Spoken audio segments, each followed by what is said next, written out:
I never thought the day my daughter got married would turn to the most humiliating, heartbreaking, yet strangely liberating moment of my life. I had spent 26 years raising her, working double shifts, skipping meals, and sacrificing everything so she could have the future she dreamed of. But when she kicked me out of her wedding, her own mother, the woman who raised her, I smiled, stood up, and tore open the gift I had brought for her. And 5 minutes later, everyone in that hall knew exactly what kind of daughter she had become. So tell me, was I wrong for what I did? Would you have done the same thing if your child treated you that way?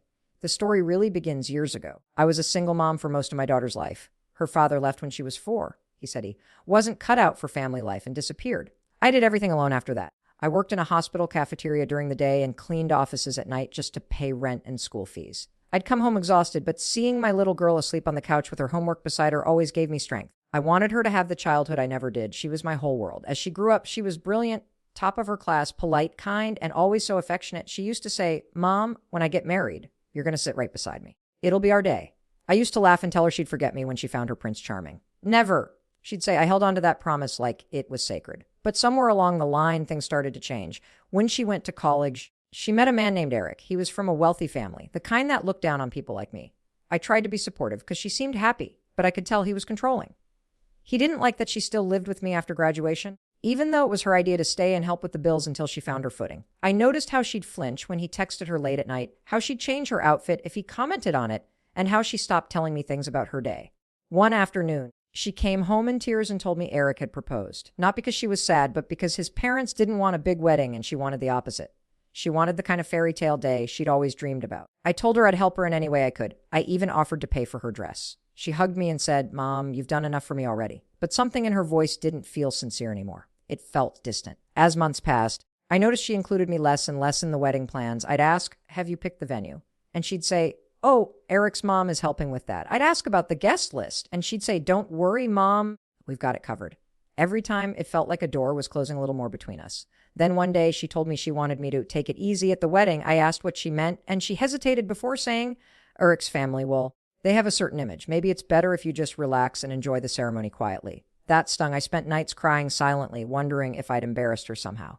But I decided to stay quiet. It was her big day. I didn't want to ruin it. The morning of the wedding arrived. I woke up early, put on the lavender dress I'd saved for months to buy, and curled my hair like she used to love when she was little. I held the small gift box I'd spent weeks preparing. Inside was something special, something priceless, at least to me. A gold bracelet with tiny charms shaped like the milestones of her life, a little book for her college degree, a heart for the years we spent together, and a tiny house charm representing the home I built for her piece by piece. I had it custom made with the last of my savings. When I arrived at the venue, everything looked grand. White roses, chandeliers, champagne fountains. It felt like stepping into someone else's world, a world I didn't belong in. I tried to smile anyway. But the moment I walked in, I noticed Eric's mother giving me that polite, icy smile people reserve for someone they wish wasn't there. I brushed it off. My daughter ran up to me in her dress, looking breathtaking, and for a second, I forgot all the tension. I hugged her and whispered, "You look like an angel." But she pulled away quicker than I expected, glancing around nervously as if worried someone might see us being too close. Then came the moment that broke me. Just as I was about to take my seat near the front, a wedding planner stopped me and said, "Excuse me, ma'am. You're seated in the back."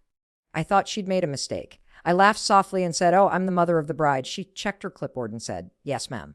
That's correct. The couple has requested you be seated near the rear family section." I froze. I looked over and saw Eric's parents sitting proudly in the front row, smiling for photos. I felt my stomach twist. My daughter must have seen me because she came over looking flustered. I asked her, "Sweetheart, is this right?" She said quietly, "Mom, please don't make a scene. It's just easier this way." Eric's family has certain expectations. I couldn't believe what I was hearing. Easier this way? I was her mother. For God's sake. I raised her alone. I sacrificed everything. But right there, in front of everyone, she was treating me like an inconvenience. Tears welled up, but I bit my lip and sat down quietly in the back. Throughout the ceremony, I tried to stay strong. I smiled when she walked down the aisle, even though she didn't once look in my direction. When they exchanged vows, I remembered her practicing those same promises in front of the mirror as a little girl, pretending she was marrying a prince. But now, I could see the fear in her eyes more than love. Maybe I was imagining it, but my gut told me she wasn't as happy as she wanted everyone to believe. After the ceremony, during the reception, I stood quietly by the corner holding her gift.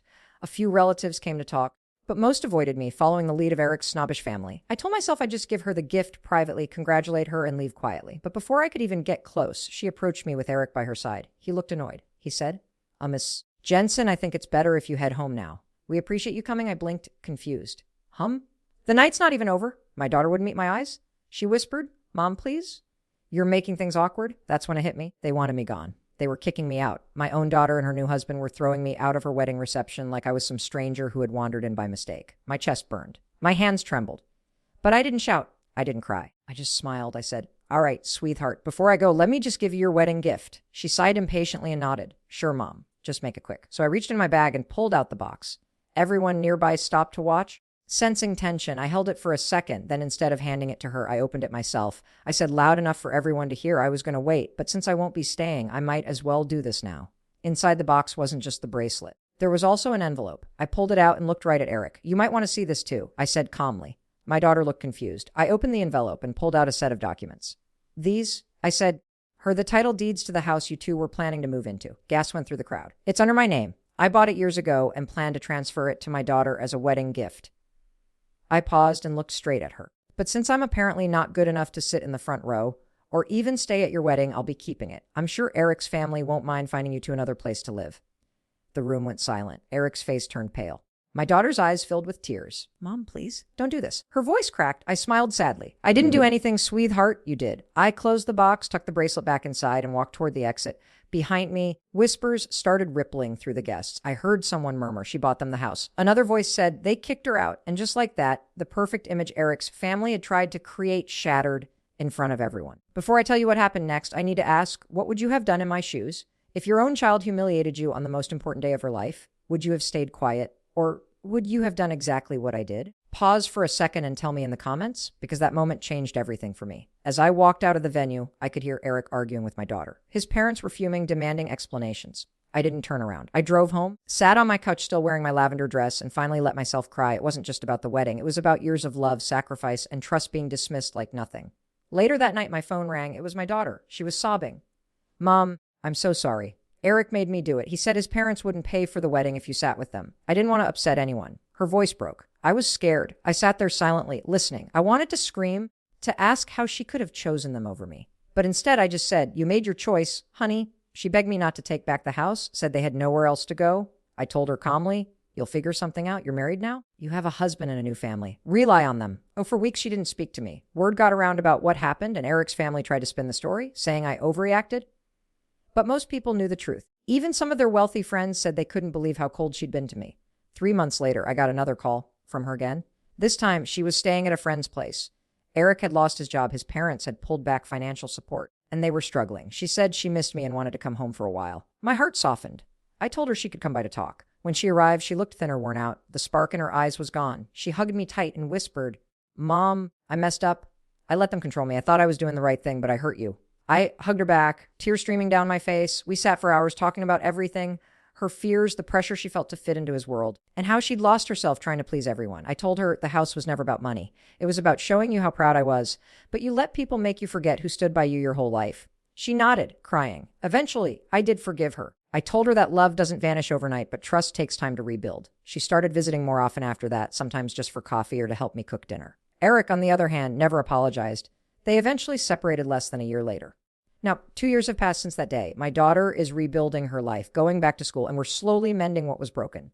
The bracelet I made for her, it's still in my drawer. She asked for it once, and I told her, when I feel ready, I'll give it to you. And I mean that. It's not revenge. It's a reminder that love should never be taken for granted. Looking back, I don't regret what I did at the wedding.